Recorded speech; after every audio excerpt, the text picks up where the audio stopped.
नमस्कार, बी न्यूज मध्ये आपलं स्वागत। मी पूनम चौगुले। सर्वप्रथम आजच्या ठळक बातम्या। शिवाजी विद्यापीठाचा 62वा पदवीदान समारंभ उत्साहात। प्रत्यक्ष आणि टपालद्वारे एकूण 49,902 पदव्यांचं वितरण। तर अक्षय नलवडे या विद्यार्थ्याचा राष्ट्रपती पदकानं सन्मान। महाविकास आघाडीच्या नेत्यांची झाली पत्रकार परिषद। 33 जागांची मागणी करणाऱ्या शिवसेना उद्धव ठाकरे गटाची काँग्रेसनं केली 12 जागांवर बोळवण। स्वीकृत नगरसेवक पदावर अद्याप निर्णय नाही।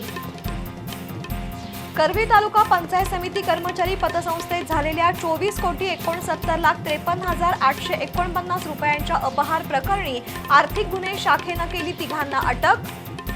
आणि झोपडपट्टीपासून आलिशान बंगल्यापर्यंत आणि विविध धर्मियांच्या लोकवस्तीच्या प्रभाग क्रमांक 4 मध्ये आहेत नागरिकांच्या अनेक अपेक्षा। मूलभूत सुविधांचा आणि कल्पक योजनांचाही अभाव। समस्यांच्या गर्तेतील प्रभाग क्रमांक 4 चा पंचनामा।